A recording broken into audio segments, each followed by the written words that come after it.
Hey, it's Rob at EMPI. Today we're going to talk about PMO Induction, PMO Carburetors. We have a special guest with us, Mr. Robert Keller. He's the president of EMPI, the president of PMO Induction. Robert, why don't we start at the start? A lot of people still ask me, now, why did EMPI buy PMO? Well, PMO is interesting. It's been around for over 30 years. I actually was a customer of PMO going back to the early days. PMO originally was a supplier of OE carburetors and parts, and when the original OE carburetor supply dried up, the company had financial problems and it dried up. The owner of the original owner of PMO came to the marketplace and said, hey, I'm going to develop my own carburetor, number one, and I'm going to engineer in fixes for all the known problems of the OE carburetor. Plus, I'm going to make them here in America so the quality will be very high and they'll be readily available. So that's the story of how it came to be. How EMPI came to acquire it was the company had been on the market for quite a few years. It had to stay in Southern California, realistically. Who sells the most carburetors? EMPI does because of the Volkswagen connection. So it was a natural fit. We're already machining in the building. We're already doing all those things. We work with carburetors every day, which is a kind of a dying art. So for us, it was pretty straightforward.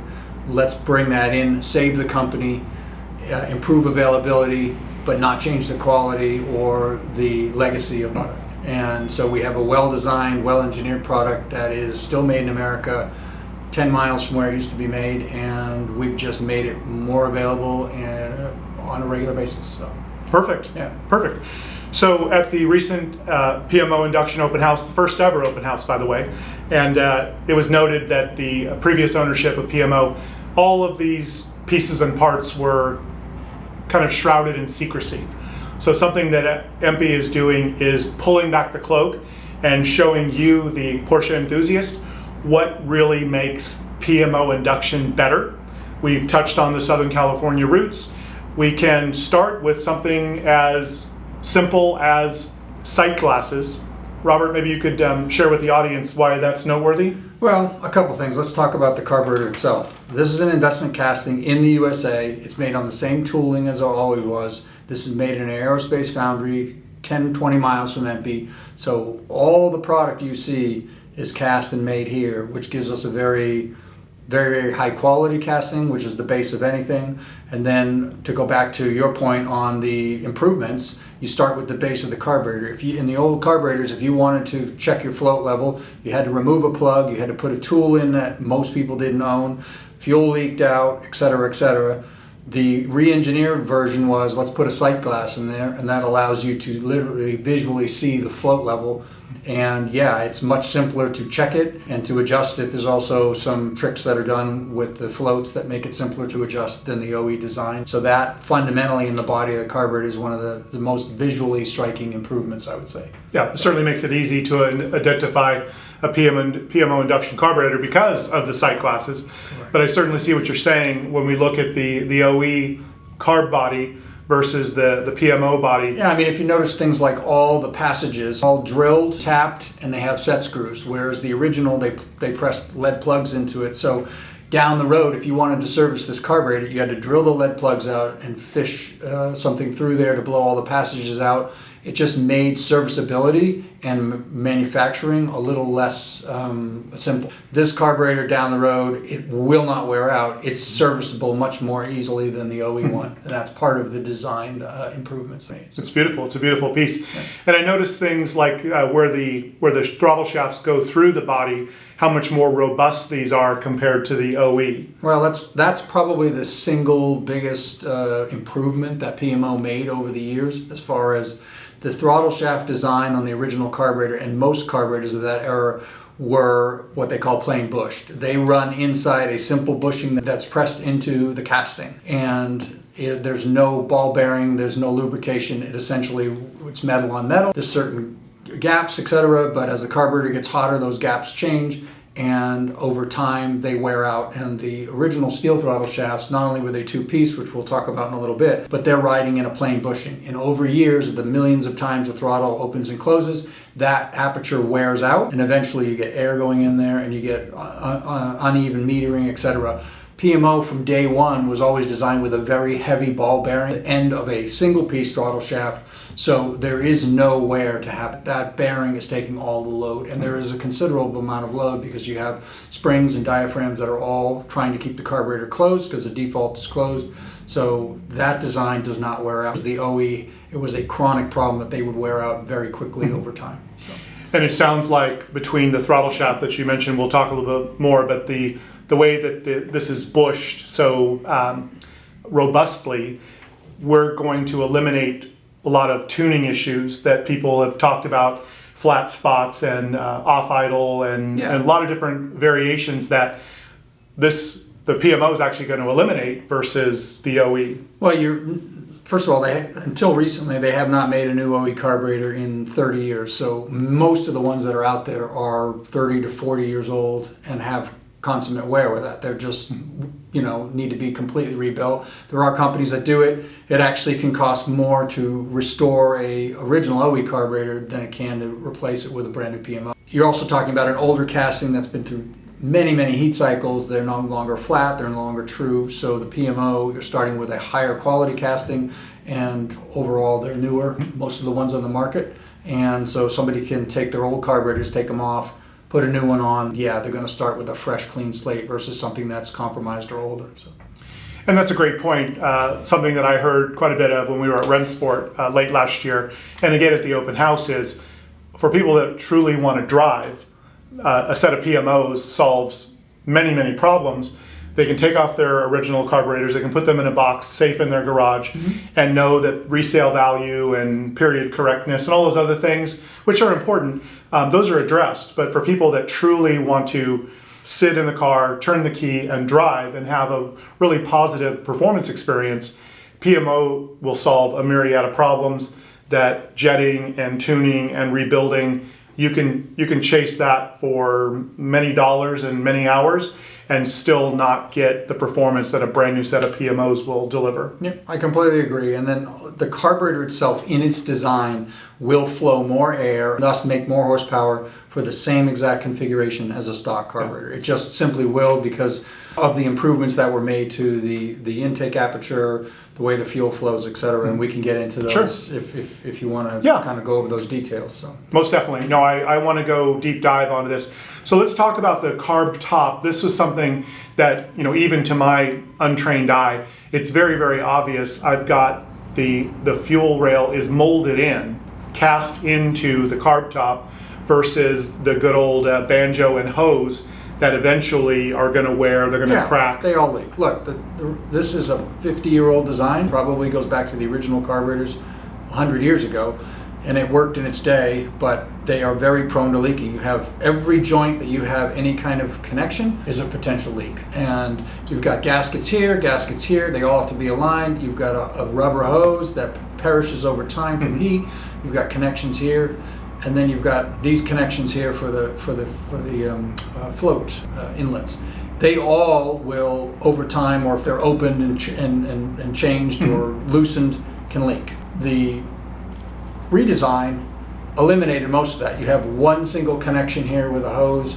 This is typically blocked off. So you have less than half the connections of the OE. You have no rubber, nothing can vibrate loose, and the flow of this is significantly larger than this as well. So your capability of fuel flow, which everyone knows, engines make power by combining air and fuel flow. Yes. We're already getting more air in. This allows for more fuel flow if necessary, and will make more horsepower for like carburetors. Yeah. I really appreciate the safety angle of this. Hearing about someone's car fire or some sort of mishap, it certainly hurts my heart knowing somebody loves their old car so much that they keep it very, very original. And the reality is there are some weak points in the design. It's an old design. Gasolines have been reformulated significantly to reduce emissions and things, and part of that is chemicals that are in there that actually damage and deteriorate the rubber, even OE rubber. So now people are finding these cars will sit for a year, barely driven, restored, and the rubber is actually degrading, falling apart inside the carburetor, and you can have a fire on a completely restored car, and everything was replaced a couple years ago because the fuel is destroying that. You don't have that potential failure when you don't have that introduced into the system. So Was it intended that way originally? No, but that's a byproduct of a more robust design. Yeah, simply really, really good engineering. So let's talk about velocity stacks. I mean, this is extremely apparent to me that one of these is going to flow a lot more air into that carb or that EFI throttle body. So what would you like to add to that? Again, it's the same principle, right? More air in allows more horsepower potential. Once air is limited, it's limited. This is a nice piece. It's a stamped steel piece. It's spun. These were kind of the standard for the industry for years. They're a well-made piece, but this is 15% larger on both intake and at the throat and at the base. And it's CNC machine, so it's highly accurate as far as its size. So all of these are the same. You say, what's the big deal? But if you're tuning 6 barrels, you essentially have 6 individual carburetors that all have to balance. And the closer the parts are as far as precision goes, the easier it is to achieve that balance. Yes. And you'll find that on the PMO product, particularly with this type of part or the venturi, the accuracy and the throttle shafts are all CNC machined, so the accuracy of every part is identical. So each barrel is the same, and there's not a difference in the manufacturing tolerance versus cast or stamped parts. Yeah. Plus the laser logo is pretty slick too. If you can get your eyes on that. And it weighs a little bit less. And for us Porsche guys, we love lightweight. So there you go. You start adding the parts up. Set of carburetors weighs a little less. There you go. So you touched on the throttle shaft. Let's dive a little deeper into that. So, to me this makes perfect sense. A singular shaft controls those butterflies much more precisely. Yeah, but there's a challenge that comes with that. So not only is it a single throttle shaft, it's made of a certain low expansion stainless steel versus the OEs are mild steel. So again, the aforementioned rust and wear. These carburetors are subjected to water when you wash the car, moisture, etc. Then you add fuel to it. So over time, not only is it wearing because it's metal on metal, it also has a material that tends to corrode, whereas ours will never corrode. A single piece throttle shaft has its challenges. It's a long piece of metal and it has to be extremely straight and extremely accurate, and that is not easy to achieve. The slots on these are EDM cut, which is a electrical discharge process that actually melts the metal away in a very, very controlled manner. It doesn't distort the shaft, versus the OEs are machined in there. They're actually cut. The precision, again, is higher. That allows for a more precise throttle plate that fits in there. So all the parts are kind of synergistic, right? You also have screws that are extremely high quality aerospace screws, versus the OEs that are just a swedge design.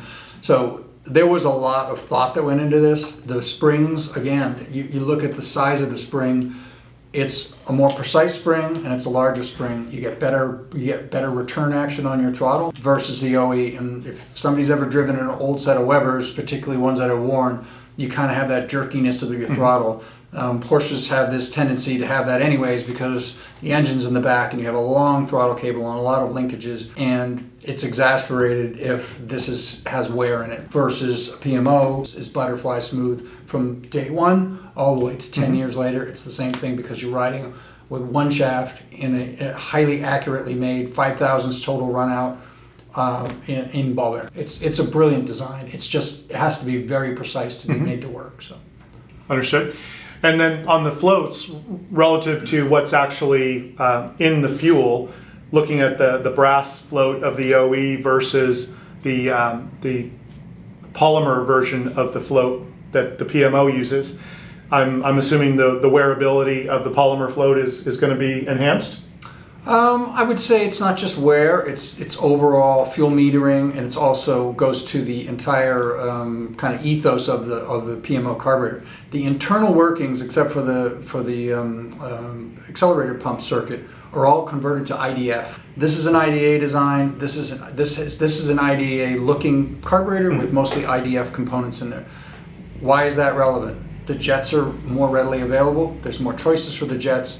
The jets are actually less expensive because they're in common with a lot of the 4-cylinder carburetors. A lot of this is unique to this carburetor. There was much less of these built. IDF was a very prolific carburetor, so you have a lot more variety.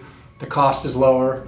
They also, a lot of people think they're easier to tune because this essentially is an IDF internally. But to go back to the float, you've got a polymer float which has less surface area. This can collapse or leak. They're very expensive to make because they're essentially airtight brass balloon. And as you can see, this one's collapsed because what people do is they pressurize the float chamber to try to blow stuff out, and the float collapses. And there's 2 of those in each carburetor, and those are $80 a piece. And you just destroyed 4 floats in 1 second. That won't happen with this. But the fact is that this float design is less susceptible to fuel slosh. When this carburetor was designed, it was originally designed for a different car, and these suffered from some issues with fuel starvation, where under certain coring loads, this float would allow the fuel level to drop too low, and then you wouldn't pick it up. Okay. That's eliminated by having this style float. The IDF float is much less prone to that fuel slosh, and therefore it's a better design inside of the same carburetor sort of housing. So if somebody has collected IDF jets, has a whole tuning kit, they'll be able to use those easily on the PMO Induction setup as they tune. Correct. That's handy. Okay. So looking at venturis, it's pretty obvious to me which one is what I'll call state of the art. Again, larger diameter, a more precisely finished product. Again, it goes back to precision. The OE part is cast. It's part of mass production. There's nothing wrong with it. What their accuracy and tolerances were, I don't know. I mean, we don't have the original blueprints. How round these are. These also tend to distort over time, because if you look, this is not particularly robust. So there's thousands, potentially hundreds of thousands of heat cycles that happen on these over time. There's a grub screw that holds this in. It's over tightened. Now the venturi is no longer round, and that will affect the airflow somewhat to that barrel, and that goes back to tunability and balance versus a PMO choke or venturi that's completely made from a homogeneous piece of billet. Highly accurate. Every choke fits all the sizes, whereas on some of these, you had the 46 chokes are different from the 40 chokes. These are all fully interchangeable. That's part of the design that the barrel did not change. So you could upgrade your carburetors to a bigger size on a PMO, and if you already had chokes, you could just interchange them between them, which is nice. But the reality is it's the accuracy of this, not only the shape, but also the roundness and the airflow is extremely accurate. They never change. Very nice. And then talking about the secondary venturi or the boost venturi, again, very clear to my eye. One of them is much more robust, much taller, and I understand that has an impact on the air-fuel mix.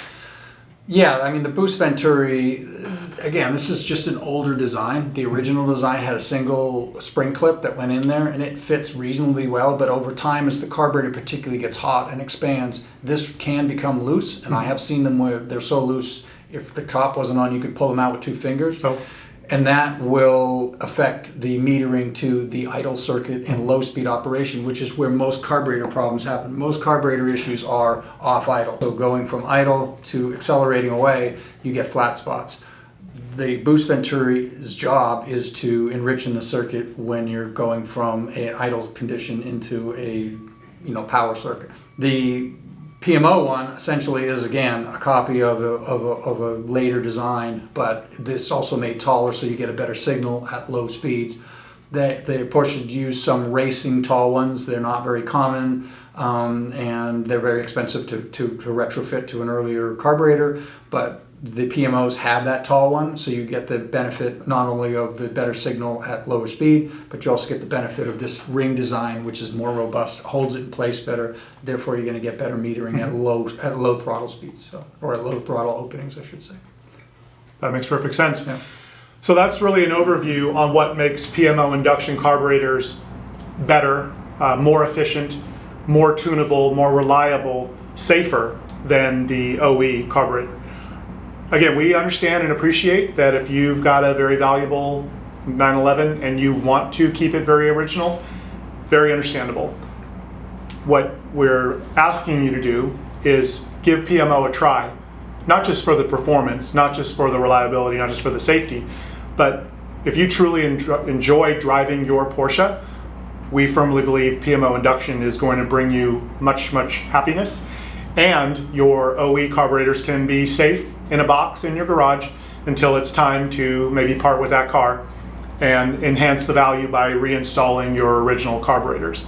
Also, Robert, I understand during the EMPI open house, June 15th, we will be touring through the PMO Induction manufacturing facility. Yeah, for those of you who didn't come out for the PMO open house, and it was a kind of a time compressed week because it was Porsche week, but we're going to do something similar during the EMPI open house. So if you didn't come for that, you should come to the EMPI open house. There will be, I'm sure, some air-cooled Porsches here as well as Volkswagens galore. So it's going to be interesting, and we can talk about this. This display will be out. People can see and touch the product. They can ask about it. They can see the latest products we have. We have PMO parts that's coming online as well, which are parts that complement PMO Induction, but they're not necessarily carburetor related. So yeah, there's a lot going on with PMO that we're kind of growing, and it would be great to have people come out and see it. That's exciting. Yeah. And something to add, we barely talked about EFI, electronic fuel injection, but a lot of the design elements that we see in PMO carburetors, they are also present in PMO EFI kits, correct? Correct. I mean, the goal was common engineering. If a throttle shaft is basically designed almost perfectly, why not use it? It is in the fuel injection. So a lot of what's in the carburetor that could be carried over, the velocity stacks, for example, all of that, you have commonality on the air filters, everything. That was designed originally into the fuel injection when it was first done, and now that we brought it back, you get those benefits as well. So it's kind of, you choose, right? You want to stay with carburetors, that's great. That's something the home enthusiast can play around with. And then if you want to kind of upgrade to fuel inject, can do that, and you have your shop tune it, and you can have the best of both worlds. Perfect. And just a reminder, if you liked what you saw here and you want to get out your wallet and put some PMOs on your Porsche, what you have to do is contact a PMO authorized distributor.